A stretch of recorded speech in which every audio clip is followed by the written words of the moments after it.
Gaming সেকশনের কমিউনিটির একজন ক্রিয়েটর, গেমিং রিলেটেড ছিল, রোস্টার ছিল।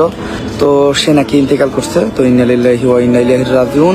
না ফেরার দেশে চলে গেল জনপ্রিয় কন্টেন্ট ক্রিয়েটর অ্যাডভান্স গেমিং ওরফে মোজাহিদ ভাই, যে কিনা সবসময় অন্যায়ের বিরুদ্ধে প্রতিবাদ করেছিল। তো হঠাৎ করে কিভাবে মারা গেল এই কন্টেন্ট ক্রিয়েটর মোজাহিদ ভাই, কি হয়েছিল আসলে, এমনকি তার মৃত্যুর পিছনে কার হাত রয়েছে, সমস্ত কিছু এই ভিডিওতে জানতে পারবেন। তাই ভিডিওতে লাইক দিয়ে শেষ পর্যন্ত দেখতে থাকুন। গাইস, ইতিমধ্যে অ্যাডভান্স গেমিং ওরফে মোজাহিদ ভাই তার স্ত্রীকে নিয়ে মালয়েশিয়াতে ঘুরতে যায়, কিন্তু গতকাল ফজরের সময় মানে 5টার সময় সে তার স্ত্রী আতিফাকে নিয়ে যাওয়ার সময় সড়ক দুর্ঘটনায় না ফেরার দেশে চলে যায়। তবে গাইস, ড্রাইভিং কিন্তু মোজাহিদ করেনি, ড্রাইভিং করেছে মালয়েশিয়ার একটা লোক, যে কিনা খুবই এক্সপার্ট, কিন্তু প্রচুর পরিমাণে ড্রিঙ্ক করার কারণে এই অনাকাঙ্ক্ষিত ঘটনা ঘটে যায়। তবে ইতিমধ্যে যেন গোটা বাংলাদেশ মোজাহিদের মৃত্যু কেউ মেনে নিতে পারতেছে না। এত কম বয়সে একটা ছেলে, তাও হঠাৎ করে এইরকম একটা খবর, এইটা যেন সবার মনে ধোঁয়াশাই মনে হচ্ছে। কিন্তু তার বাস্তব সত্যি এইটাই যে এই অন্যায়ের বিরুদ্ধে প্রতিবাদী কন্টেন্ট ক্রিয়েটর মোজাহিদ আর পৃথিবীতে নেই। তবে এই রোড অ্যাক্সিডেন্টে নাকি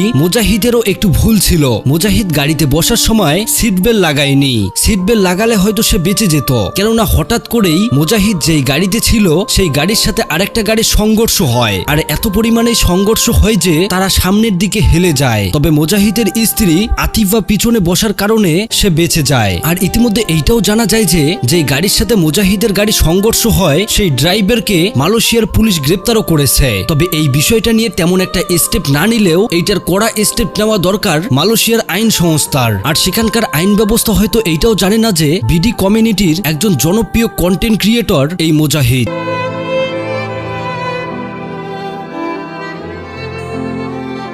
ইতিমধ্যে তার এই না ফেরার দেশে চলে যাওয়াতে টোটাল কমিউনিটি যেন একদম নিস্তব্ধ, বিশেষ করে ফ্রি ফায়ার কমিউনিটি। কেননা মোজাহিদের শুরুটাই হয় ফ্রি ফায়ার কমিউনিটি থেকে, যদিও তিনি অন্যায়ের বিরুদ্ধে সবসময় প্রতিবাদ করেছে। তবে ইতিমধ্যে মোজাহিদের মৃত্যু নিয়ে দুঃখ প্রকাশ করেছে ওমরন ফায়ার সহ আরো অনেকেই। তো সেই ভিডিওর কিছু ক্লিপ আপনারা দেখুন। যে ক্রিয়েটরটা বা যে কন্টেন্ট ক্রিয়েটরটা বা যে গেমারটা মারা গেছে, তার লাস্ট ভিডিও ছিল আমাদেরকে নিয়ে, ঠিক আছে? মানে আমাদের যে ভিডিও ছিল ওটার উপর রিয়াকশন পিসার আমাদের পছন্দ করতো, আমাদের ভিডিও দেখতে আমাদের একজন ফলোয়ার আমাদের সাথে নাকি খুব শীঘ্রই দেখা করার কথা ছিল, যে একদিন সময় নিয়ে আমাদের জায়গায় আসবে, দেখা করবে। তো সে নাকি ইন্তেকাল করছে। তো ইন্না লিল্লাহি ওয়া ইন্না ইলাইহি রাজিউন। আল্লাহ তাআলা তার আত্মার মাগফিরাত, মানে আল্লাহ তাআলা তাকে জান্নাত নসিব করুক। আমি তার আত্মার মাগফিরাত করছি। হ্যাঁ, একদম কি মারা গেছে?